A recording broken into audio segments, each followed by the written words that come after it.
তিন বন্ধু সফর করতে করতে অনেক দূর পর্যন্ত পৌঁছে গিয়েছে, গভীর রজনী হয়ে গিয়েছে।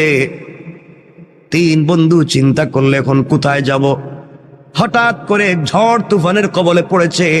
জিন্দেগি যায় যায়, জীবন ধ্বংস হয়ে যায়, পৃথিবী উল্টে যায়, এমন ঝড় তুফান শুরু হয়ে গিয়েছে।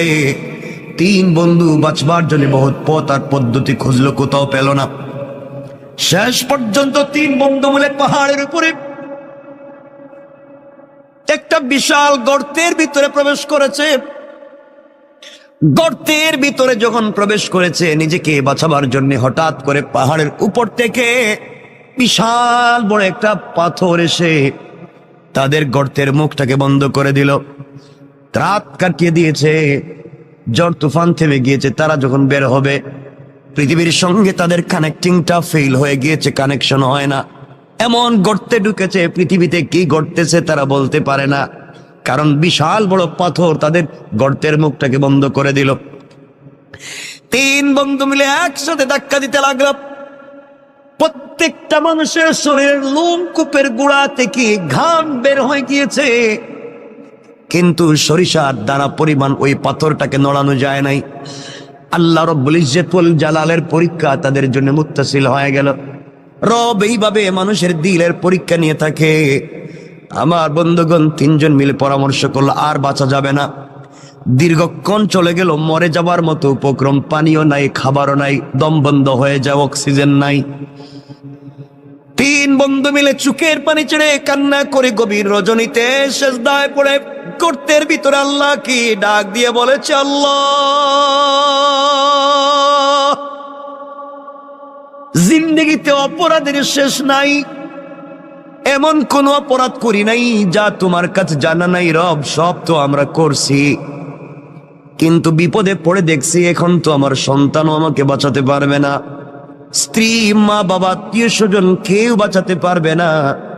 এই গর্তের ভিতরে আমাদের খবর পৃথিবীর কোনো মানুষ জানে না, একমাত্র তুমি ছাড়া।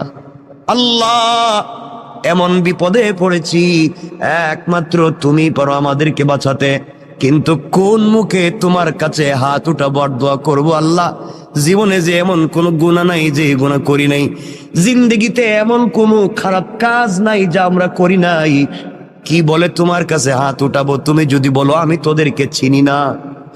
রব, এই অপমান থেকে, কবর থেকে, গর্ত থেকে কে বাঁচাবে?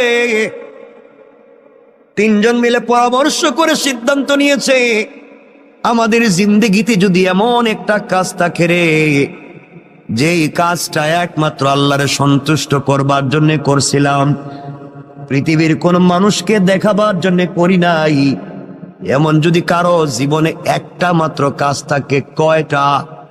সবাই বলা লাগবে কয়টা?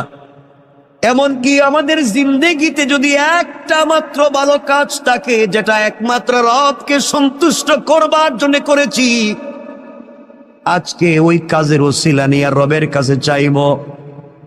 রব তো বলেছে সরিষার দানা পরিমাণ ভালো কাজ করলেও তিনি কল্যাণ দেন, উপকার দেন, ফিডব্যাক দেন। আজকে একটু দেখি না, আমরা তো গুনাহ করছি কিন্তু কোন জিন্দেগিতে ভালো কাজ আসেনি। তিন বন্ধুর এক বন্ধু বলছে, বাইরে আমার জীবনে একটা ভালো কাজ আছে। এই বলে ওই বন্ধু সেজদায় পড়ে চোখের পানি চলে কান্না করে ডাক দিয়া বলেছে, আল্লাহ,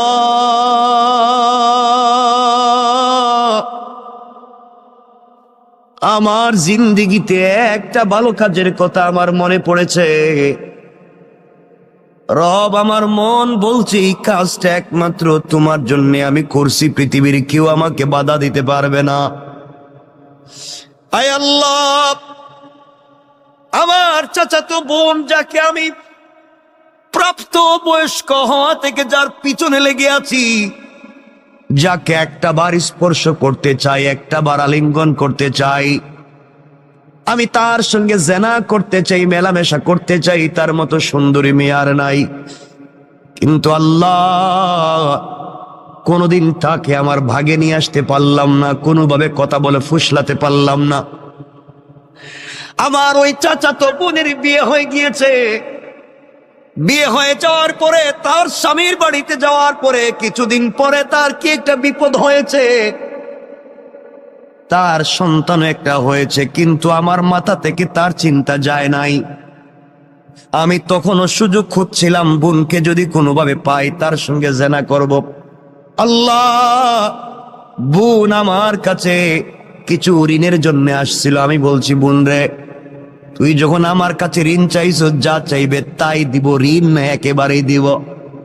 বিনিময়ে তোমার কাছ থেকে আমি পার্সোনাল কিছু সময় চাই, পার্সোনাল টাইম চাই। তুমি কি আমাকে একাকিত্বে নির্জনে আমাকে সময় দিতে পারবা?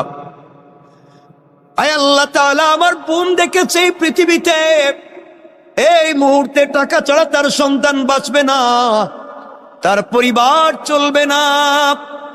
সে টাকার জন্য রাজি হয়ে গিয়েছে, আমি তাকে টাকা দিয়ে দিয়েছি।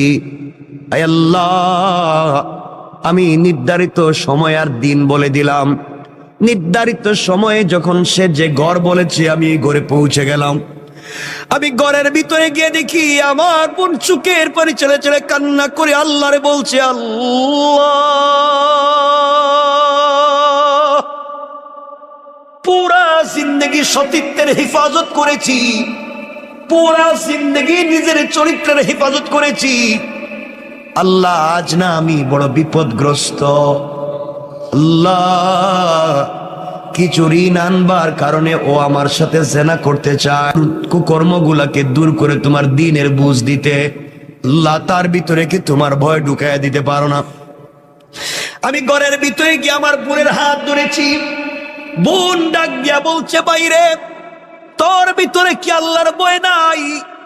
আল্লাহর কাছে ফিরে যাওয়ার কি তোমার ভয় নাই? রব বলেছে, ওয়াত্তাকু, ভয় করো ওই দিনকে, ইয়াওমান তুরজাউনা ফীহি ইলাল্লাহ, ভয় করো ওই দিনকে যেই দিন আমার কাছে তোমাকে ফিরে আসা লাগবে, ওই দিন তোমার হিসাব তোমাকে দেওয়া লাগবে। ও ভাই, তোর ভিতরে কি ভয় নাই? রব বলে দিয়েছে, ওই দিন যে অপকর্ম করবে, দুনিয়ার জমিনে যে গুনাহ করবে, কিয়ামতের দিনে আল্লাহ তার আমলনামা তার হাতে সোজা সোজা দিবেন না। হাতটাকে বুকের ভিতরে ঢুকাইয়া ভেঙ্গে পিছন দিকে দিবেন, আর ফেরেশতাদেরকে বলবেন, গোলামের হাতে তার কিতাব আমলনামাটা দিয়ে দাও। আল্লাহ বলবেন, ইকরা কিতাবাকা কাফা বিনাফসিকাল ইয়াওমা আলাইকা হাসিবা। বান্দারে, জীবনে যা করছো গোলাম, চলার পথে যা করছে, যে তোমার হাতে ধরাইয়া দিলাম, তুমি পড়ো। এমন সময় ফেরেশতারা বলবে, আল্লাহ, ওর মুখটা চোখটা তো সামনের দিকে, ওর হাত যে বুকের ভিতরে ঢুকাইয়া পিছন দিকে বের করলেন, আমলনামা তো পিছনে দিলেন, চেহারা সামন দিকে, আমলনামা পিছন দিকে, ও কেমনে দেখবে? আল্লাহ, আমলনামাকে ঘুরাইয়া সামনে নিয়ে আসবো। ও আবার ভাই, তুই শুন, আল্লাহ ডাক দিয়া বলবেন, না না, ওর আমলনামার সামনে আনা যাবে না, আমলনামার সামনে দেওয়া যাবে না। ফেরেশতারা বলবে, আল্লাহ, তাইলে আমলনামা পড়বে কেমনে? আল্লাহ বলবেন, শোনো ফেরেশতারা, ওর ঘাড়টারে মটকাইয়া দাও, ওর ঘাড়টারে মটকাইয়া পিছন দিকে করে দাও, চিৎকার করে যেন কানতে থাকে, চিৎকার করতে থাকে। ভাইরে, তোর হাতটা বুকের ভিতরে ঢুকাইয়া পিছন দিকে বের করা হবে, এরপরে তোমার ঘাড়কে মটকাইয়া দেওয়া হবে। এরপর আল্লাহ বলবেন, খুযূহু ফাগুল্লুহু সুম্মাল জাহিমা সাল্লু। ওরে ধরো রে, ভালো করে ধরো, আর জাহান্নামের গরম শিকল দিয়া হাত পায়ে দড়ি লাগাও, অপমানিত গোলামের ন্যায় টেনে টেনে জাহান্নামে নিয়ে যাও। কেন রে ভাই, তুই এই গুনার কাজ করে আমার সঙ্গে এত অপরাধ করবি? কেন রে ভাই, তুই জাহান্নামের আগুনে জ্বলবি? ভাই, তোর মনে কি আল্লাহর ভয় নাই? তোমার মনে কি জাহান্নামে যাওয়ার ভয় নাই? তোমার মনে কি আল্লাহর সামনে দাঁড়াবার ভয় নাই? তুমি কেমনে আমার সঙ্গে ওই নাফরমানি করবা? আয় আল্লাহ, আমি তো গিয়েছিলাম জেনা করতে, যাকে আমার জীবন যৌবন দিয়ে স্বপ্নে দেখি, যাকে আমি স্বপ্নে লালন করি, পুরা জিন্দগি থেকে যাকে একটা মিনিট পেতে চাই, পুরা জিন্দগি ভর যাকে নিয়ে স্বপ্ন দেখছি, আমার ওই বোনকে আমার হাতের মুঠোয় পাইছি, শুধু তার হাত স্পর্শ করছি, আমি শুধু তার হাত ধরছি। ওই সময় বোন আমাকে এই ওয়াজ শোনাইয়া দিছে, আল্লাহ ওই দিন একাকিত্বে নির্জনে পৃথিবীর কোনো মানুষ নাই, একমাত্র আমার বোন আর আমি ছাড়া। ওই দিন আমি তো গিয়েছিলাম খারাপ কাজ করতে, কিন্তু বোনের 1 মিনিটের বক্তব্য শুনে তোমার ভয়ের কথা আমার ভিতরে ঢুকে গিয়েছিল। আমি আমার বোনের হাত ছেড়ে দিয়া ঘর থেকে বের হয়ে তোমাকে চিৎকার করে বলেছিলাম, আল্লাহ তোমাকে ভয় পাইছি, বোনের কথায় হাত ছেড়ে দিয়েছি, আর জেনা করব না, এই বলে ঘর থেকে বের হয়েছিলাম। আর জিন্দেগিতে বোনের দিকে চোখ তুলে তাকাই নাই। আল্লাহ তাআলা, ওই দিন তো কোনো পুলিশ ছিল না, র্যাব ছিল না, border guard, CID, DIB, NSID, GFI কেউ ছিল না। একমাত্র তোমার কথা শুনে তোমার ভয় আমার দিলে ঢুকে গিয়েছিল। তুমি বলেছো ওয়াত্তাকু ইয়াওমান তুরজাউনা ফীহি ইলাল্লাহ, আমার কাছে তো ফিরে আসা লাগবে। ওই যে ভয় ঢুকে গিয়েছিল, ভয়ের কারণে আমি হাত ছেড়ে দিয়েছি। আল্লাহ, ওই দিনের কাজটা যদি একমাত্র তোমার ভয়ে, তোমার ভালোবাসায় হয়ে থাকে, আজকের মতো বিপদ থেকে বাঁচাইয়া দাও। ওই গোলাম দোয়া করতে দেরি হয়েছে, ওই গর্তের উপর থেকে পাথরটা 3 ভাগের 1 ভাগ অটোমেটিক সরে গিয়েছে। আল্লাহু আকবার। চিন্তা করেন কি বলতে চাই। আল্লাহর গোলাম বুঝতে পেরেছে। এবার আপনারাও বুঝেন, জীবনে ভালো কাজ করলে রব কিন্তু ফিডব্যাক দিবে। আপনি আল্লাহর পক্ষ থেকে বারাকাত পাবেন, এতে কোনো সন্দেহ নাই। কাজটা যদি হয় নির্বেজাল আল্লাহর জন্যে, খালিস নিয়তি আল্লাহর জন্য যদি হয়, দুনিয়ায় ইজ্জতের জিন্দেগি পাবেন, আখিরাতেও রবের কাছ থেকে পুরস্কার পাবেন। ওই জন্য 2 হাত জোড় করে আপনাদেরকে বলি, প্রয়োজনে আপনাদের পায়ে ধরি, বলেন যদি বাসায় গিয়া পায়ে ধরতে তাও ধরি। আল্লাহর ওয়াস্তে চলার পথে রবকে ভয় করা শিখুন, হারাম কাজ থেকে নিজেকে বাঁচান। যেই সন্তান পরিবার আত্মীয় স্বজনের জন্য এত কষ্ট করি, কিয়ামতের দিন কিন্তু কেউ আমার আপনার আশেপাশে থাকবে না। সন্তান বাবার পরিচয় দিবে না, স্ত্রী স্বামীর পরিচয় দিবে না, মা বাবা সন্তানের পরিচয় দিবে না। ওই সময় একমাত্র নেক আমল তোমার আমার কল্যাণে আসবে।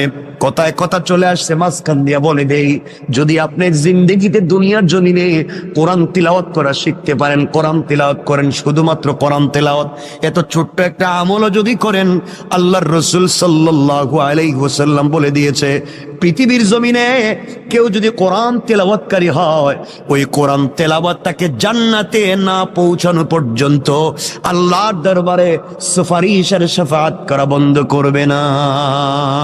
সুবহানাল্লাহ পড়েন। কথায় কথা চলে আসছে, মধ্যখানে 1 মিনিটে বলে দিই, আল্লাহর গোলাম দুনিয়ার জমিনে আল্লাহর গোলাম ইন্তেকাল করেছে। কবরে যাওয়ার পরে সবাই মিলে, আত্মীয় স্বজন মিলে গোসল করাইয়া, কাফন পরাইয়া, হাতে পায়ে বেড়ি দড়ি লাগাইয়া, রশ্মি দিয়া বেঁধে, সাদা কাপড়ে প্যাকেটিং করে সবাই মিলে নিয়ে যায়, তাকে কবরের দিকে নিয়ে যায়। বান্দা চোখের পানি ছেড়ে ছেড়ে কান্দে আর বলে, সন্তান তোর জন্য না ঢাকা শহরে এত সুন্দর বাড়ি বানাইলাম, তুই কেমনে আজকে বাপরে বান দিয়া তুই কই নিয়ে যাস? ও সন্তান, তোর জন্য না এত বাপ এত কষ্ট করলাম, তুমি আমারে আজকে কোথায় নিয়ে যাও, কোন কবরে?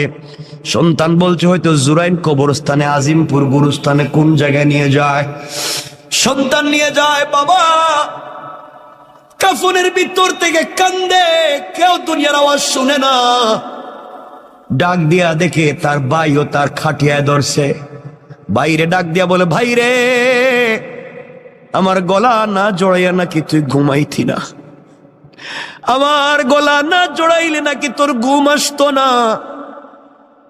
ছোটবেলায় 2 জন খেতে বসলে কত দুষ্টামি করছি, 2 ভাই মিলে দুনিয়ার জমিনে কত দুষ্টামি করলাম।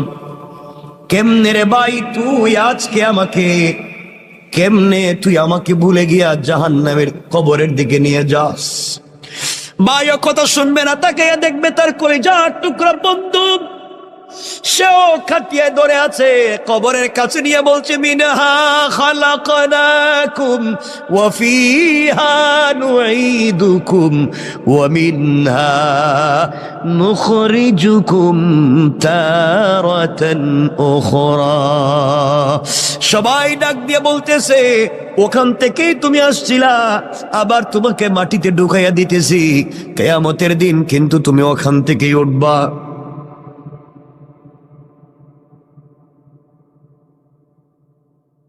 বন্ধু, কেউ তোমার কথা শুনবে না, আমার কথা শুনবে না। ওই সময় আল্লাহর গোলাম চিৎকার করে কান্না করে বলবে, ও গোলাম, আমার না ঘরে কত সুন্দর এয়ার কুলার এয়ার কন্ডিশন ছিল, টাইস ছিল, সিরামিক ছিল, তুই আমার কই রাইখা যাস? সবাই মিলে তোমাকে আমাকে কবরের ভিতরে শোয়াইয়া দিবে, মাটি উপর দিয়া দিয়া যখন সবাই চলে আসবে, আল্লাহর এক গোলাম কবরের ভিতরে কাঁদতেছে। এমন সময় ফেরেশতারা এসে তাকে জিজ্ঞেস করছে, মার রব্বুকা, ও গোলাম বলো না তোমার রবকে। গোলাম তো ঠিক মতো উত্তর দিতে পারে না, কারণ দুনিয়ায় রবের পথে চলে নাই। দুনিয়ায় রব যেই পথের কথা বলছে গোলাম, ওই পথে গোলাম চলে নাই। আজ গোলামকে কবরের ভিতরে বলছে মার রব্বুকা, গোলাম জবাব দিতে পারে না। ফেরেশতারা বলছে ওয়ামা দীনুকা, বলো না তোমার ধর্মের নাম কি, কোন ধর্ম নিয়ে আসছো? গোলাম জবাব পায় না। গোলামকে বলা হয়েছে বলো না মান হাদার রাজুলু আল্লাযী বুইসা ফীকুম, ওই ব্যক্তির চিননি দেখো তো, যেই ব্যক্তিকে তোমাদের হিদায়াতের জন্য পাঠানো হয়েছিল। আল্লাহর রসুলের চেহারা এভাবে উঠাইয়া ধরে বলবে, দেখো তো এই লোকটারে চিননি? তুমি আমি যদি দুনিয়ার জমিনে রসুলের চরিত্র নিয়ে, রসুলের আদর্শ নিয়ে কবরে যাই, তাহলে ওই লোকটারে দেখাইলে আমরা চিনতে পারবো আমার রসুল। কবরে দেখাইলে বলতে পারবো, ইয়া রাসূলুল্লাহ, দুনিয়ায় না আপনাকে দিল দিয়ে ভালোবেসেছি, কবরের রসুলের চেহারা দেখে চিনতে পারবেন। আর যদি দুনিয়ার জমিনে সেই রসুলকে ভালোবাসতে না পারেন, আল্লাহর রসুলের চেহারা দেখানোর পরও তুমি আমি চিনব না।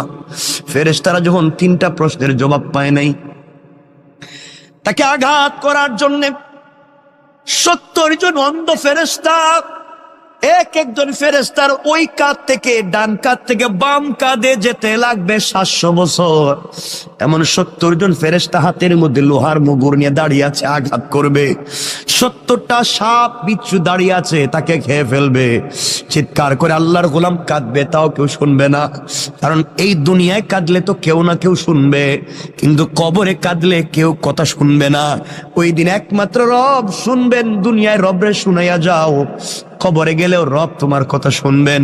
এমন সময় গোলাম দেখতেছে কবরের 2 পার্শ্বের মাটি অনেক দূর পর্যন্ত চলে গিয়েছে। এত দূর পর্যন্ত মাটি গিয়েছে, আল্লাহর গোলামকে আঘাত করবার জন্য, কবরের মাটি চাপ দেওয়ার জন্য এভাবে আসতেছে। এক পাজরের হাড় অপর পাজরে ঢুকে যাবে। আল্লাহর গোলাম চক্ষু বন্ধ করে দিয়েছে। চক্ষু বন্ধ করে চিৎকার করে ডাক দিয়া কবরের ভিতরে বলছি, আল্লাহ,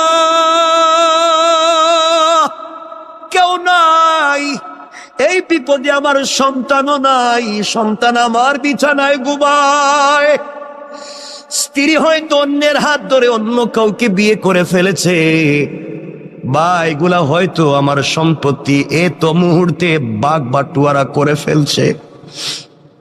আল্লাহ, আমার দোকানের গদিতে হয়তো আরেকজন বসে গিয়েছে। আমি মনে করছিলাম আমি ছাড়া মনে হয় দুনিয়া চলবে না, এখন দেখি আমি ছাড়া আমার ঘরও চলে, আমি ছাড়া আমার দোকানও চলে। আজ এই সন্তানেরা আমাকে ছাড়া চলতো না, এরাও দেখি এখন চলে। যে স্ত্রী আমাকে জড়িয়ে না ধরে ঘুমাইতো না, স্ত্রীও দেখি চলে।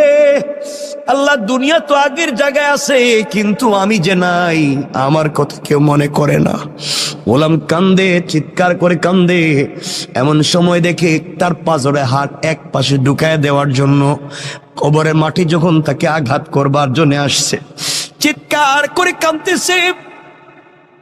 হঠাৎ করে অনুভব করে তার বুকের উপরে কে যেন ছোট্ট ছোট্ট পা দিয়া হেঁটে যায়।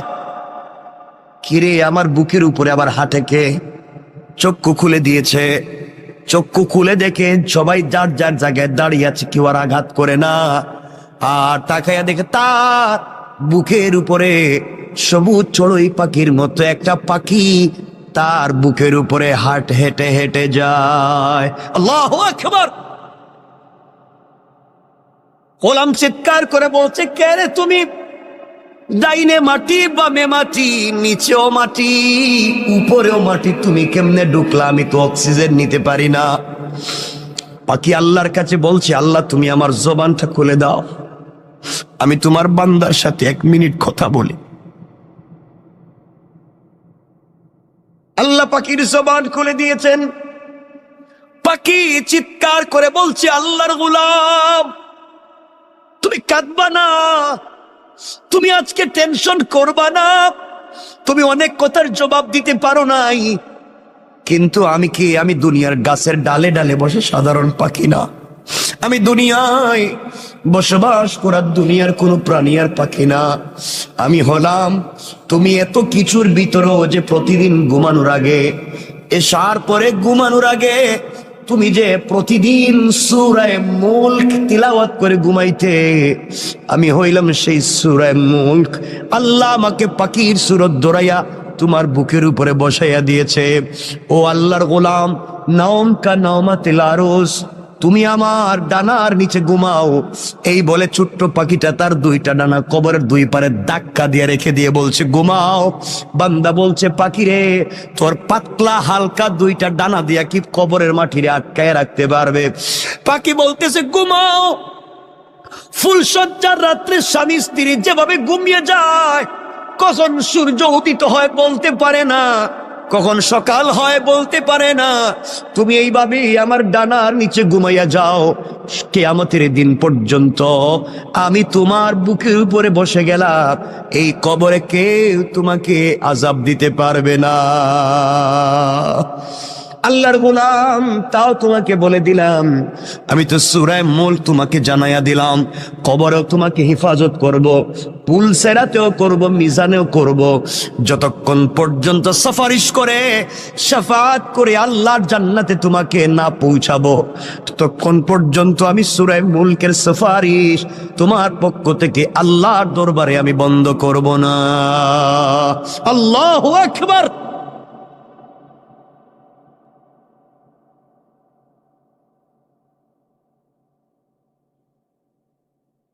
চিন্তা করেন। এই জন্য আল্লাহর গোলাম কথা লম্বা করতে চাই না, শুধু এতটুকুন বুঝাতে চাই, কার অহমিকায় পড়েছ? দুনিয়া তোমারে কেমনে এত পাগল করছে? দুনিয়া তোমার এত পাগল কেমনে করছে গোলাম? সব না সৌন্দর্য এখানেই থাকবে। তুমি তোমার বেডরুমটারে কত সুন্দর করলা, কয়েকটা দিন থাকবা, হয়তো ঘর থেকে বের হলে আর ফিরেও না আসতে পারো, কিন্তু অনন্তকাল যেই কবরে থাকবা, ওই কবরকে তুমি সুন্দর করলা না। আল্লাহর গোলাম, ওই আল্লাহর গোলাম যখন কান্না করছে, কবর 3 ভাগের 1 ভাগ, গর্তের ভিতর থেকে পাথর 3 ভাগের 1 ভাগ সরে গিয়েছে। আরেকজন গোলাম সেজদায় পড়ে ডাক দিয়া বলছে, আল্লাহ, আমিও তো 3 বন্ধুর একজন, আমার জীবনে কোনো নেক আমল নাই, আমার জীবনে কোনো ভালো কাজ নাই, ভালো করে জানি, জীবনে যত আকাম ছিল, কুকর্ম ছিল, এমন কোন জিনিস নাই যা করি নাই, কিন্তু আল্লাহ, আজ আমার মনে পড়ছে আমি একটা ভালো কাজ করছি। আজ আমার মনে পড়েছি আমার জিন্দেগিতে একটা ভালো কাজ আছে, এই কাজটা শুধু তোমাকে সন্তুষ্ট করবার জন্য আমি করছিলাম, দুনিয়ার কোনো মানুষকে দেখাবার জন্য আমি করি নাই। আল্লাহ, আমার ঘরে একজন কর্মচারী ছিল, ওই কর্মচারী কোন একটা কারণে তার বেতন না নিয়ে আমার কাছ থেকে চলে যায়, আমি তারে অনেক খোঁজাখুঁজি করে পাই না, কর্মচারীরে বেতন দেব, খুঁজতে খুঁজতে আমি তারে পাই না, কোথায় গেল? নাই। আমি কি করলাম? তার ওই বেতনের পয়সা দিয়া একটা বকরি কিনলাম, আমি একটা বকরি কিনলাম, ওই বকরিরে বড় করলাম, বকরির থেকে অনেক বাচ্চা হলো, বিশাল বড় একটা বাগান হয়ে গেল, বাচ্চা বকরি আর বকরির অভাব নাই। আয় আল্লাহ, শত শত বকরির পাল হয়ে গেল। দীর্ঘ 15-20 বৎসর পরে আমার ওই কর্মচারী দেখি আমার বাড়িতে হাজির।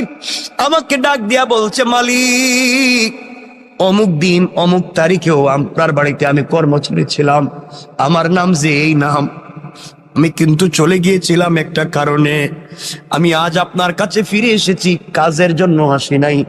ওই যে আপনার বাড়িতে কাজ করছিলাম, ওই সময় যে পয়সা পাই, আমারে আপনি ওই পয়সাটা দিয়ে দেন, আমি চলে যাই। আল্লাহ, ওই সময় আমি ওই গোলামটারে ধরলাম হাতে, আস্তে আস্তে করে মাঠে নিয়ে গেলাম। মাঠে নিয়ে গিয়া বলছি, আমার কর্মচারী রে, তুমি আমার কাছে পয়সা পাও, এই জন্যে তুমি আমার কাছে এসেছো। এই যে মাঠে যত হাজার হাজার শত শত বকরি দেখো, সবগুলা তোমার, সবগুলা তুমি নিয়ে যাও। আমার কর্মচারী আমার দিকে তাকায় টিটকারি করে আর বলছে, মালিক, আমি একজন কর্মচারী বলে কি আপনি আমার সঙ্গে দুষ্টামি করলেন? আমি আপনার দুষ্টামির জন্য আসি নাই, আমার এত হাজার হাজার লাখ টাকার বকরির দরকার নাই। আমি আপনার কাছে যেই টাকা পাই ওটা দিয়ে দিলেই তো আমি চলে যাব, এত কিছুর দরকার নাই। আল্লাহ, ওই দিন আমি বলেছিলাম, কর্মচারী রে, তুই যে আমার কাছে যেই পয়সা পাস, ওই টাকা দিয়ে আমি একটা বকরি কিনছিলাম। ওই বকরি কিনে বাচ্চা দিতে দিতে দিতে দিতে তো হাজার হাজার হইছে, এই জন্য একটাও আমার না। এতদিন আমি ছিলাম আমানতদার, তোর এগুলার দেখাশোনা করছি, তোর জিনিসরা আমি দেখাশোনা করে রাখছি।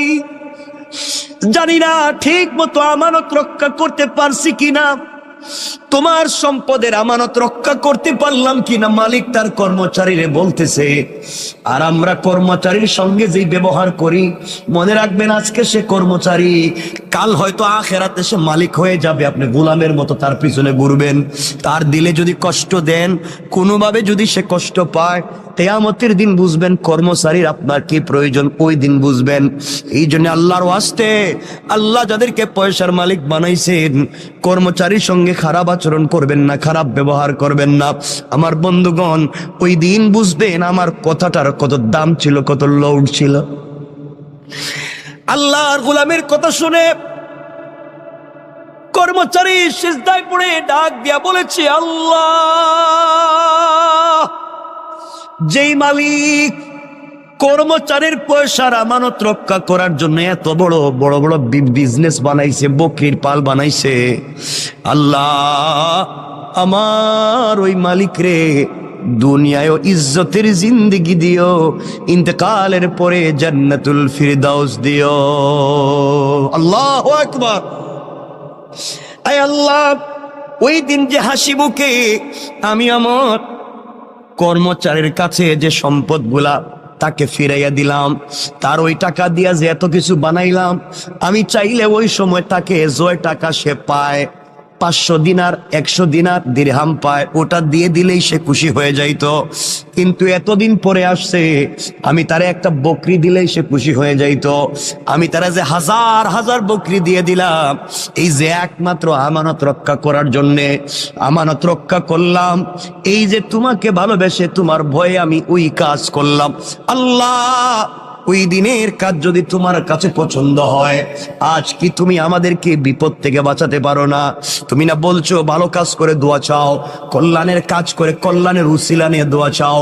আয় আল্লাহ, এই ভালো কাজের কথা স্মরণ করে তোমার কাছে হাত উঠে দোয়া চাইলাম, বলো না তুমি কি আমাদেরকে ক্ষমা করে দিবা না, বাঁচাবা না?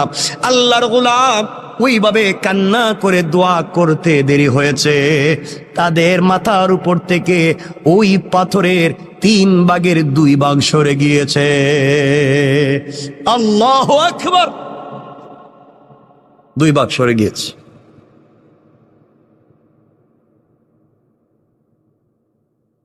তারা অনেক ট্রাই করছে বের হওয়া যায় কিনা, দেখলো বাইরেও যায় না, ওই আরেকটা ভাগ যাইতেইব। 2 জন বন্ধু যখন আল্লাহর কাছে দোয়া করছে, আল্লাহ তাআলা তাদেরকে বাঁচাইয়া দিয়েছেন। 3 ভাগের 2 ভাগ পাথরটা গর্তের মুখ থেকে সরে গিয়েছে, আরেক ভাগ গেলেই তারা বাইর হইতে পারে। এখন তো 2 জন দোয়া করছে, এখন আরেকজন চিন্তা করছে, আমার জীবনে তো কোনো ভালো কাজ নাই, আমি তো বইলে কিন্তু লাভ হবে না, দুই বন্ধু মিলছে, দোস্ত তুইও কিছু ক। তা আমার জীবনে তো কোনো ভালো কাজ নাই,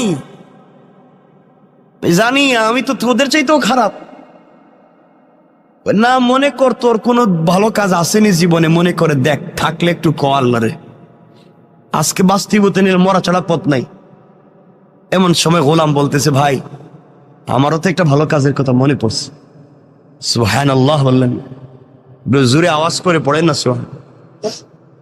আমার একটা ভালো কাজের কথা মনে পড়ছে, বল না তোর ভালো কাজটা কি। এই সময় 3 নম্বর বন্ধু চোখের পানি ছেড়ে ডাক দিয়া বলতেছে, আল্লাহ তোমার দেওয়া কপাল তোমার কুদরতের পায়ে লাগাইয়া দিয়েছি, তোমার দেওয়া চোখ থেকে 2 ফোঁটা পানি ছেড়ে দিয়েছি, তোমার দেওয়া জবান দিয়ে তোমাকে মনে বড় আশা নিয়ে আল্লাহ বলে ডাক দিয়েছি। তুমি বলছো তোমাকে ডাক দিলে দুনিয়া সকল মানুষেরা যদি বন্ধ করে দেয় দরওয়াজা, তোমার দরওয়াজা বন্ধ হয় না। আল্লাহ তুমি বলেছো কোন মানুষ যদি অপরাধ করে, সন্তান যদি অপরাধ করে, মা বাবা হয়তো সন্তানকে ঘর থেকে তাড়াইয়া দেয়। গ্রামের কোন মানুষ যদি গ্রামে অপরাধ করে, গ্রাম মহল্লার মানুষ তাকে এলাকা ছাড়া করে দেয়। আল্লাহ কোন ছাত্র যদি ক্লাসে অপরাধ করে, টিচার তাকে ক্লাস থেকে বের করে দেয়। কোন মুরিদ যদি পীরের সঙ্গে অপরাধ করে, পীর তাকে খানকা থেকে বের করে দেয়। আয় আল্লাহ, এমনকি মায়ের, যেই মায়ের পেট থেকে বের হয়েছি সেই মাও তার সন্তানটাকে তাড়াইয়া দিতে পারে। আল্লাহ কোন নবী তার উম্মতকেও তো তাড়াইয়া দিতে পারে। আয় আল্লাহ তুমি বলেছো সবাই আমার গুনাহগার গোলামরে তাড়াইয়া দিতে পারে, কিন্তু আমি রব তো আমার গোলামরে নিজের হাত দিয়ে বানাইছি। মা 10 মাস 10 দিন ভাড়াটিয়ার মতো একটা সন্তানরে পেটে নিছে, মাত্র 10 মাস 10 দিন। ওই মায়ের নাড়ি ছেড়া দন কিছু হলেই মা পাগল হয়ে যায়। গোলাম রে, তোর মা তো তোর হাত পা বানায় নাই, তোর মা তোর অক্সিজেন দেয় নাই, তোর মা তোরে নাক কান চোখ মুখ দেয় নাই। ও বান্দা, তোর মা তোরে লাঞ্চ কিডনি বাল পিত্ত তোলে কিছুই দেয় নাই, সব তো আমি আল্লাহ দিছি। এরপরে 10 মাস তোর মা তোরে পেটে রাখবার পরেও যদি এত দরদ হয়, আমি রব তোরে আমার নিজের হাত দিয়ে বানাইছি। বল না বান্দা, তোর প্রতি আমার কত দরদ আর ভালোবাসা।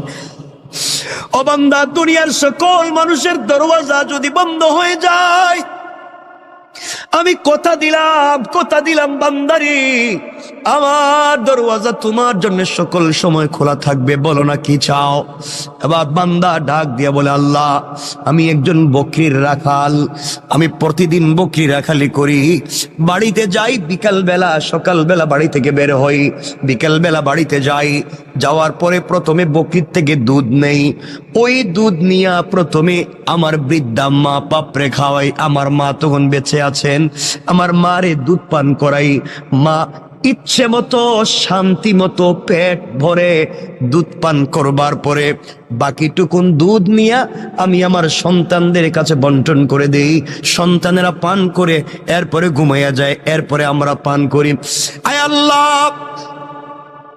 একদিন আমার জঙ্গল থেকে মাঠ থেকে বাড়িতে যেতে যেতে দেরি হয়েছে। বাড়িতে গিয়ে দেখি আমার মা ঘুমিয়ে পড়ছেন। আমার মা বিভোর ঘুমে পাগল, মা ঘুমাইয়া গিয়েছে, মা তো সজাগ না। ঘরে গিয়ে দেখি আমার সন্তানেরা খাবারের জন্য চিৎকার করে কাঁদতেছে। আমি যখন বকরির থেকে দুধ দোহন করি, সন্তানেরা লাইন ধরে গুল হয়ে আমার পাশে বসছে আর বলছে, আব্বা একটু দুধ দেও না, আর সহ্য হয় না, পেটে খিদে লাগছে, রাত্রে যে ঘুমাতে হবে, একটু দুধ দাও। আমি সন্তানের দিকে তাকাইয়াও দেখি নাই কে আমার কাছে দুধ চাইল। এক পর্যায়ে দুধের বাটি হাতে নিলাম, পেয়ালা হাতে নিলাম, মায়ের ঘরে গিয়ে দেখি মা ঘুমিয়ে গিয়েছে। সবগুলা দুধের পেয়ালা নিয়া মায়ের মাথার সামনে দাঁড়ায় থাকলাম। মা রাত্রে যখন উঠবে আগে তারে পান করাবো, এরপরে আমি আমার বাচ্চাদেরকে পান করাবো। আল্লাহ, আমার বাচ্চাগুলো আমার পায়ের কাছে এসে পা জড়াইয়া কাঁদতেছে, বলতেছে, আব্বা তুমি আমাদেরকে এক ফোঁটা দুধ পান করাও।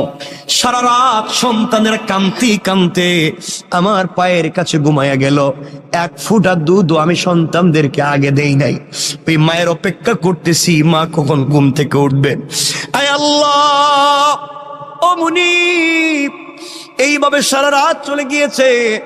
সকালবেলা মা যখন ঘুম থেকে উঠছে, মা আমাকে দেখে তো হতভম্ব হয়ে গেছে। মা বলছে, বাবা তুই কি ঘুমাস নাই? সারা রাত কি করলি এখানে? মা, আগে তুমি ঘুমিয়ে গিয়েছো, তোমাকে দুধ পান করাতে পারি নাই, এই জন্য সারা রাত এখানে দাঁড়াইয়া দাঁড়াইয়া দুধের পেয়ালা হাতে নিয়েছিলাম। তোমার যদি ঘুম ভাঙ্গে আমি তোমার আগে দুধ পান করাবো। মা বলছেন, আমার নাতকুলার অবস্থা এমন কেন? মা, ওরা তো আমার কাছে আসছিল এক ফোঁটা দুধ পান করতে, আমি কিন্তু ওদেরকে আগে দেই নাই। আগে বলছি আমার মা, এরপরে তোমরা। ও মা, তোমার জন্য আমি সন্তানদেরকেও পান করাই নাই। আমার মা আমার জন্য তো দু হাত উঠে দোয়া করছে আর বলছে, আল্লাহ আমার সন্তান আমার যে ভালোবাসা দিয়েছে, দুনিয়ায় কোনো বিপদে আমার সন্তানরে ফালাইও না। আয় আল্লাহ, ওই দিনের কাজ একমাত্র তোমাকে খুশি করার জন্য মায়ের জন্য দাঁড়িয়েছিলাম। আয় আল্লাহ তাআলা, চাইলে আমি আমার সন্তানদেরকে দুধ পান করাইতে পারতাম, চাইলে আমিও পান করতে পারতাম, চাইলে আমার স্ত্রীরও পান করাইতে পারতাম। মা যখন উঠবে তখন দিব, মায়ের জন্য তো অপেক্ষা করা দরকার ছিল না।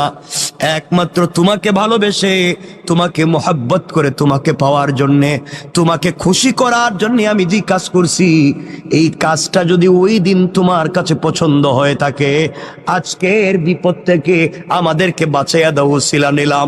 বলতে দেরি হয়েছে, কসম কসম রব্বে পাকের জাতে, ওই গোলাম দোয়া করে বলতে দেরি হয়েছে, পুরাটা পাথর তাদের গর্তের মুখ থেকে সরে যাইতে 1 মিনিটও দেরি করে নাই। সুবহানাল্লাহ জুরে। আমার বন্ধুগণ, 3 বন্ধু বেঁচে গিয়েছেন। এই জন্যে কথাটা তো শুরু করছিলাম ওখানেই, জীবনে যদি সরিষার দানা পরিমাণও ভালো কাজ করেন, রব কিন্তু তোমাকে আমাকে এটা দিবে। আল্লাহ কোরআনে বলছেন, ফামাইয়ামাল মিসকালা যাররাতিন খায়রান ইয়ারা, সরিষার দানা পরিমাণ যদি ভালো কাজ করো, ওটারও কিন্তু বদলা দিব।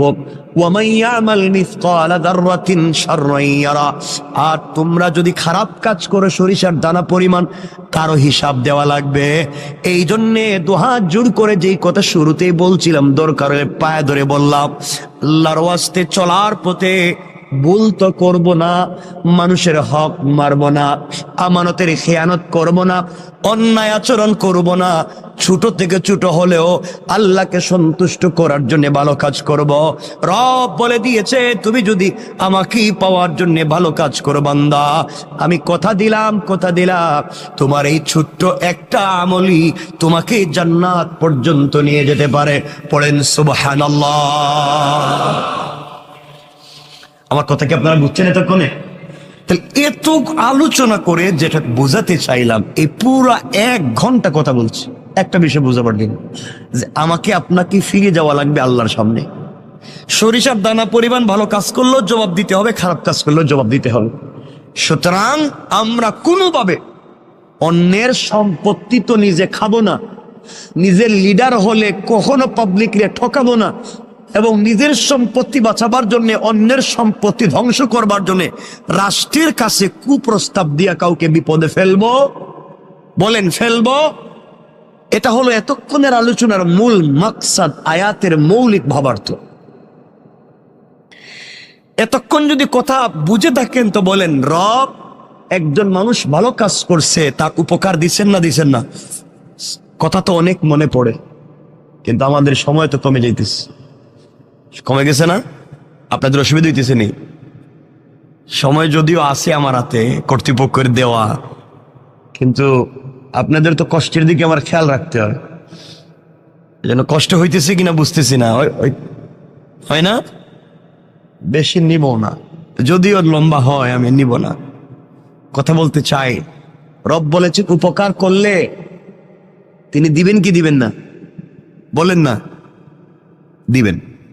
কতটা শোনেন, হাসান বসরি রহমতুল্লাহ আলাইহির মালফুজাত থেকে পাওয়া যায়, একবার হাসান বসরি রহমতুল্লাহ আলাইহি কবরের পাশ দিয়ে যাচ্ছেন, খুব বুঝবেন, কবরের পাশ দিয়ে যাইতেছে, চিন্তা করলেন, কবরের কাছে গিয়ে চিন্তা করলেন একটু মোরাকাবা করে দেখি তো কবরের মানুষ কেমন আছে। মোরাকাবা করলেন, করে দেখেন কবরের মানুষ খুব খুশি, হাসি খুশি, কেউ কষ্টে আছে, কেউ দুঃখে আছে। আর এর মধ্যে একজন মুরব্বী, কবরের ভিতরে তার খুব আযাব হইতেছে, একজন মুরব্বীর কবরে খুব বেশি আযাব হইতেছে। আর আবার দেখলেন আরেক জায়গায়, দেখেন আরেকজন মুরব্বী বসে রইছে আর হাসতেছে। তিনি কিছু দুরূদ পড়লেন, তিনি কিছু দোয়া করলেন, এই সওয়াবগুলো আল্লাহ তাআলা কবরে পৌঁছাইয়া দিলেন। সুবহানাল্লাহ পড়েন না। তিনি তাকাইয়া দেখেন কবরের সকল মানুষ লাইন ধরে এসে এই সওয়াবগুলা নিয়ে যায়। এক মুরব্বী বসে রইছে কর্নারে, ও আয় না, উঠে না। হাসান বসরি বলেন, মোরাকাবায় তাকে জিজ্ঞেস করলাম, বাবা কবরের মানুষ কি বিপদে আছে? আমি সূরা ফাতিহা তিলাওয়াত করলাম, সূরা ইখলাস পড়লাম, এর সওয়াবটুকুন কবরে পৌঁছাইলাম, সব মানুষ এসে নিয়ে যায়, তুমি এদিকে আসতেছো না, ঘটনা কি? কয় আমার দরকার নাই। দরকার নাই কেন? কয় আমার একটা ছেলে আছে, অমুক বাজারে দোকানদারি করে, ওই ছেলে প্রতিদিন আমার জন্য কোরআন তিলাওয়াত করে সওয়াব আমার কবরে পৌঁছাইয়া দেয়। আমি আমার সন্তানের উপরে খুশি, সন্তান সারাদিন বাজারে দোকানদারি করে, ফাঁকে ফাঁকে সময় পাইলেই আমার জন্য তিলাওয়াত করে সওয়াব পাঠায়। এই জন্য আমার তাড়াহুড়া নাই, আমি একটা ছেলে রেখে আসছি দুনিয়ায়, খুব ভালো। ওই ছেলেটা আমি বাপরে বইলা যায় নাই, এই জন্য সন্তান রে ভালো মানুষ বানাইছিলাম। কবরে আসার পরে সন্তান আমার জন্য দোয়া দুরূদ পড়ে আমার জন্য আমল পাঠায়। আর আমরা এমন সন্তান রাইখা যাই, বাপ মারা যাওয়ার আগেই এর মাইরে ফেলায়। কথা বলেন না কেন? মা বাপ মারা যাওয়ার আগে এমন কষ্ট দেয়, তো এমনি জিন্দা মইরে যায়, খাবার দেয় না, বউরে নিয়ে আলাদা থাকে, মা বাপরে দেখতে পায় না, মা বাপের সঙ্গে ভালো আচরণ করে না, স্ত্রী সন্তান যা বলে তাই শুনে, মা বাপকে এই ভালো জায়গায় রাখতে চায় না, মা বাপের ঠিক মতো ঔষধপাতি দেয় না, খবরাখবর রাখতে পারে না, মা বাপকে পয়সা দিলে হিসাব করে। এই সমস্ত নাফরমানি আমাদের ভিতরে হর হামেশা হয়ে গেছে, ঠিক না? হাসান বসরি বলেন, আমি মোরাকাবা শেষ করব, একজন মুরব্বী খুব কাঁদতেছেন, আযাব হইতেছে। আমি জিজ্ঞেস করলাম কারণ কি? মুরব্বী বলছেন, বাবা আমার একটা মেয়ে আছে। কি আছে? খুব দুশ্চরিত্রা, খারাপ খারাপ কাজ করে বেড়ায়, আর ও যত গুনার কাজ করে, ওর গুনার কাজের ভাগ আমার খবরে আসে, আমি পাই। কারণ মেয়েটারে ভালো বানাইতে পারি নাই, যেন বাপ হিসাবে আমি মেয়েরে কেন ভালো বানাইতে পারলাম না। ওই মেয়ে খারাপ কাজ করলে আমার কাছে গুনাহ চলে আসে। আর ওই বেচারা বলতেছে, আমার ছেলে দুনিয়া তেলাওয়াত করে আমার কাছে সওয়াব চলে আসে। অর্থাৎ সন্তানকে যদি ভালো মানুষ বানাইয়া যেতে পারেন, সন্তান ভালো কাজ করলে তারও একটা অংশ পাবেন, সন্তান খারাপ কাজ করলে তারও একটা। তিনি বললেন, বাবা আমার মেয়েটা অমুক গ্রামে থাকে, তুমি যদি পাও, আমার মেয়েটার একটু বইলো আমার জন্য, আমি বাপের জন্য যেন একটু ইসালে সওয়াব করে, কোনো একটা কিছু করে, আমার কষ্ট আর সহ্য হয় না, কেন মেয়েটা খারাপ কাজ ছাড়ে না? আল্লাহর ওলি হাসান বসরি রহমতুল্লাহ আলাইহি চলতে লাগলেন, ওই বাজারে পৌঁছে গেলেন যেই বাজারে মুরব্বী বলছিল তার সন্তান কোরআন তেলাওয়াত করে। সত্যি দূর থেকে দেখেন তার দোকানে ভিড় লেগে আছে, মানুষ, কাস্টমারের অভাব নাই। কিন্তু আল্লাহর গোলাম কাস্টমারের সঙ্গে কথাও বলে, ঠোঁট নাড়ায়া নাড়ায়া আল্লাহর কালাম তিলাওয়াত করে যায়। ওই যুবকের কপালে চুম্বন দিয়া বললেন, যুবক রে, তোমার মতো সৌভাগ্যবান যুবক আর কয়জন আছে যার বাবা কবরে গিয়াও সন্তানের জন্য দোয়া করে, সন্তানের জন্য ভালো চায়। তোমার বাবা তোমার যেই শিক্ষা দিয়েছে, কবরে বাবা বড় আরামে আছে, তুমি তেলাওয়াত বন্ধ করে দিও না। আমার বন্ধুগণ, যুবকের কাছ থেকে বিদায় নিয়া আল্লাহর গোলাম হাঁটতে লাগলেন ওই মেয়ের বাড়ির দিকে। ওই মেয়ের বাড়ির কাছাকাছি পৌঁছে গেলেন, মানুষরা খবর দিলেন অমুক নামে কি এলাকায় কোনো মুরব্বী ছিলেন। সবাই বলছে এই যে পাশে যেই বাড়ি দেখা যায়, এই বাড়িটাই হচ্ছে মুরব্বীর বাড়ি। আল্লাহর ওলি হাসান আল বসরি রহমতুল্লাহ আলাই আস্তে আস্তে করে মুরব্বীর বাড়ির কাছে পৌঁছে গেলেন। গিয়া দেখেন বাড়ির ঘরের ভিতরে কেউ নাই। একটা যুবতী মেয়ে পুকুরের মধ্যে অথবা একটা হাউজের মধ্যে এসে গোসল করে। হাসান আল বসরি ডাক দিয়া বলছেন, মা, অমুক কি তোমার বাবা হয়? কয় আমার বাবা। তিনি মরে গেছেন না বেঁচে আছেন? অনেক দিন আগে তিনি মরে গিয়েছেন। মারে, আমি হাসান আল বসরি বলছি, মোরাকাবা করে দেখছি তোমার বাপের বড় কষ্ট হয়, বড় আযাব হয়। কবরের ভিতরে তোমার বাবা বড় কষ্টে আছে। তুমি কি চাও না তোমার বাবার জন্য কিছু উপকার করতে চাও না? তোমার বাবার জন্য কিছু একটা দোয়া করো, অথবা সম্মিলিতভাবে মানুষকে দিয়া দোয়া করাও, তোমার বাবার কোনো কল্যাণ করো। বাপ তো বড় কষ্টে আছে। মেয়েটা বাপের কষ্ট শুনবার পরে অট্ট হাসি দেয়, টিটকারি করে। এই কথা বলে বলছে, আমি আবার কেমনে বাপের উপকার করব? আমার দ্বারা হবে না। ওই বাপরে আমি কেমনে করব? আমার জীবন, আমার যৌবন, আমি যেভাবে মন চায় সেভাবে চলবো, আমি কেন তার জন্য উপকার করতে যাব? ও হাসান আল বসরি, আপনি বলেছেন আমি যেন গুনাহ ছেড়ে দেই। আমি কিসের গুনাহ করি? আমি তো জীবনটাকে এনজয় করি। আপনার আবার কি আসে যায়? আমার বাবারই বা কি হয়? জীবনটা তো আমার, আমার যা মন চায় তা করব। মনে রাখবেন, একজন নারী যদি জাহান্নামে যায়, 4 পুরুষরে নিয়ে জাহান্নামে যাবে। আবারও বলছি, একজন নারী যদি জাহান্নামে যায়, 4 জন পুরুষরে নিয়ে জাহান্নামে যাবে।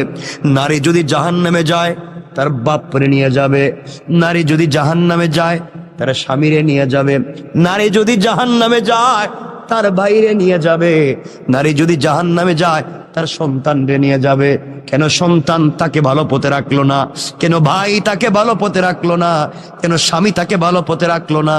কেন বাবা তাকে ভালো পথে রাখলো না? এই জন্য এক নারী জাহান্নামে গেলে 4 পুরুষ জাহান্নামের জন্য প্রস্তুত হও।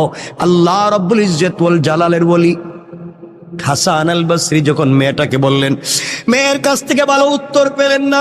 এক পর্যায়ে মেয়েটা টিটকারি করে ওই পুকুরের ভিতর থেকে পানি দিয়া হাসান আল বসরির উপরে ফিকে মারছে। হাসান আল বসরির মুখের উপরে পানি মারছে। কয়, নেন, আপনি পানি নিয়ে যান। এই পানি দিলাম, যান, আপনি আমার বাবার জন্য কি উপকার করতে পারি? আমি আমার বাপের জন্য কোনো উপকার করতে পারবো না। এই বলে পানি মারছে। হাসান আল বসরি বড় কষ্ট পেলেন। কিছুদিন পরে আবার মুরাকাবা করলেন। ওই কবরের পাশ দিয়ে যাওয়ার সময় আবার তিনি মুরাকাবা করলেন। করে দেখেন, যেই বেচারা এতদিন ওই কবরের কর্নারে বসে থাকতো, গুরুস্থানের আসতো না, সোয়াবের জন্য আসতো না, আজ দেখা যায় সবার লাইনের আগে, সবার আগে আইসা দাঁড়াইয়া গেছে। হাসান আল বসরি যা তিলাওয়াত করছেন, তার সোয়াবটুকুন কবরে বক্সাইয়া দিলেন। ওই আল্লাহর গোলাম নেওয়ার জন্য দাঁড়াই আছে। তিনি বললেন, বাবা, ওই দিন না আপনি সবার পিছনে ছিলেন, বসা ছিলেন, আসলেন না? আজ কেন আপনি সবার আগে আগে আসলেন? আল্লাহর গোলাম চুকের পানি ছেড়ে ডাক দিয়ে বলছে, হাসান আল বসরি, ওই দিন আমি আসিনি, আমার সন্তান দুনিয়ার জমিনে বেঁচে ছিল, আমার জন্য তিলাওয়াত করে সোয়াব পাঠাইছে। গত কয়েকদিন আগে আমার সন্তানটাও মরে গেছে। এখন কেউ আর আমার জন্য তিলাওয়াত করে সোয়াব পাঠায় না। এই জন্যে আমার জন্য আর কেউ নাই, ওই জন্যে আমিও লাইনে দাঁড়াইছি। ও বাবারা, এই জন্য সন্তান রে ভালো মানুষ বানাইয়া যাও, অথবা অন্যের সন্তান রে হাফিজ আলিম বানাইয়া যাও, অথবা মসজিদ মাদ্রাসার সঙ্গে সম্পর্ক রেখে যাও। একটা মসজিদের সঙ্গে একটা ইটের টুকরা দিয়েও যদি সম্পর্ক করতে পারো, কিয়ামত পর্যন্ত কবরে থেকেও সোয়াব পাইবা। একজন গরিবের বাচ্চারা যদি হাফিজ আলিম বানাইয়া যাইতে পারো, ওই হাফিজ আলিম থেকে পৃথিবীতে যতদিন পর্যন্ত আরো হাফিজ আলিম বনবে, আরো কোটি কোটি মানুষ হবে, সবার কাছ থেকে তুমি সোয়াব পাইবা। সুবহানাল্লাহ পড়েন না? আমি আপনাদের দোয়ায়, আমি তো আলহামদুলিল্লাহ করাইতেছি আমাকে দিয়ে। আমি সিলেটে, আমার এলাকায় জন্ম যেখানে, আমি একটা প্রতিষ্ঠান প্রায় 40 কোটি টাকা, আমরা ওই যে এই সপ্তাহে ভিত্তি প্রস্তর করবো ইনশাল্লাহ। মাদ্রাসা চলতেছে অলরেডি, বাকি বিল্ডিং এ ভিত্তি প্রস্তর হয় নাই, টিন শেড। এই সপ্তাহেই আমরা 10 তলা ফাউন্ডেশন দিয়ে ভিত্তি প্রস্তর করতেছি। কারণ 100 জন ইয়েতিম, একেবারে ইয়েতিম বাচ্চাকে আমরা টোটাল হাফিজ আলিম আমাদের খরচে বানাবো ইনশাল্লাহ। 100 জন, এভাবে চলতে থাকবে। আমরা নিচে মসজিদ করতেছি 2 তলা পর্যন্ত, উপর থেকে মাদ্রাসা করতেছি, মহিলাদের জন্য আইটি করতেছি, কারিগরি করতেছি, মহিলাদের জন্য এবং বাচ্চা পুরুষের জন্য আমরা একটা মিক্স, আমরা একটা ভালো ব্রিটিশ কারিকুলামে আজহার এবং মদিনার আদলে একটা ইংলিশ মিডিয়াম ইন্টারন্যাশনালি একটা মসজিদ, মাদ্রাসা এবং স্কুলকে একীভূত করে একটা শিক্ষা সিলেবাস তৈরি করতেছি। আল্লাহ যেন কবুল করে, দোয়া করবেন। এটা এই শহরে করার ইচ্ছা ছিল এবং এই শহরেই করতে চাইছিলাম এবং শুরুও করেছিলাম। আল্লাহ চাইলে এই শহরেও আমাকে দিয়ে খুব তাড়াতাড়ি আমরা করে ফেলবো ইনশাআল্লাহ। ইনশাআল্লাহ এই মসজিদও তো মাদ্রাসা আছে না? নাই? চমৎকার একটা মাদ্রাসা আছে, কতগুলো বাচ্চা এখানে পড়ে, আমার খুব ভাল লাগে। বাচ্চাদের পড়া খুব ভাল লাগে, ওরা তো গুনাহ নাই তো, এজন্য ওদেরকে সময় দিবেন, মাদ্রাসার দিকে খেয়াল রাখবেন, জীবন উল্পাল্টে যাবে একবারে। মাদ্রাসার দিকে খেয়াল রাখবেন তো ইনশাআল্লাহ সবাই? আমার বন্ধুগণ, কত লম্বা হয়ে যাচ্ছে। আল্লাহর ওলি বুঝলেন ওই বেচারার ছেলে মারা গিয়েছে, এই জন্য আর সওয়াব পাঠায় না। হঠাৎ করে তাকাইয়া দেখেন ওই দিন যেই মুরব্বী লাইনে সবার সামনে ছিল, আজ দেখা যায় জান্নাতের গালিচায় বসে বসে জান্নাতি ফল খেয়ে যায়। আশ্চর্য হলে, মোর মেয়ে তো জিনাকারী, ওই মেয়েটা তো আমার পানি দিয়ে টিটকারি করছে, ওর বাবা কবরে এত শান্তি পাইলো কেমনে জানতে চাই। জিজ্ঞাসা করে, বাবা তুমি আজকে কবরে তো শান্তি কেমনে? তোমার মেয়েরে তো বলছিলাম। আপনি আমার মেয়েরে বলছিলেন, আমার মেয়ে আমার জন্য এত বড় ভালো কাজ করছে, ওই ভালো কাজের উসিলায় আল্লাহ আমাকে মাফ করে জান্নাত দিয়ে দিয়েছে। আল্লাহর ওলি বলেন, না না, তোমার মেয়ে কোনো ভালো কাজ করে নাই। কই, আমি বলার পরে আমার এনে টিটকারি করছে। তোমার মেয়েটাকে তো কোনো ভালো কাজ করতে দেখলাম না, তো জিনাকারিনী। আল্লাহর ওলি মুরাকাবায় গিয়ে দেখেন ওই মেয়েটা টিটকারি করে, মস্কারা করে, এক হাতের মধ্যে পানি নিয়া, এক মুষ্টির মধ্যে পানি নিয়া হযরতে হাসান বসরির উপরে যে মারছিল, ওই পানিটা জমিনে পড়ছে। জমিনে ফাঁকা ছিল, ফাঁকার মধ্যে অনেক দিন থেকে একটা ব্যাঙ হা করে আসমানের দিকে তাকাইয়া বলছে, আল্লাহ তুমি কি বৃষ্টি দিবা না? তুমি কি আমার পানি পান করাইবা না? আমি যে মরে যাই, কোন দিন মরি কেউ খবর রাখবে না। আল্লাহ তুমি কি আমাকে একটু পানি পান করাইয়া তো মারবা? ওই সময় ওই বেজে হাসান বসরির উপরে পানি মারছে, ওই পানিটা গিয়া ব্যাঙের মুখের মধ্যে পড়ছে। আল্লাহু আকবার, জোরে বলেন না। ব্যাঙ ওই পানি পান করে চিৎকার করে বলছে, আল্লাহ যে আমারে পানি পান করাইয়া বাঁচাইলো, তার কেউ যদি কবরে থাকে, আল্লাহ এর ওসিলায় তারে মাফ করে জান্নাত দিয়া দাও। আল্লাহ ওই দুয়ারে কবুল করছে, এই জন্য আল্লাহ আমার মাফ করে দিয়া জান্নাত দিয়ে দিয়েছে। পড়েন সুবহানাল্লাহ। অনেক কথা হয়ে গেছে আজকে, আর কথাকে লম্বা করতে চাই না। আমার জন্য দোয়া আছে, আপনাদের জন্য দিল থেকে দোয়া থাকবে। আল্লাহ তাআলা আমাদের সবাইকে কবুল করুন।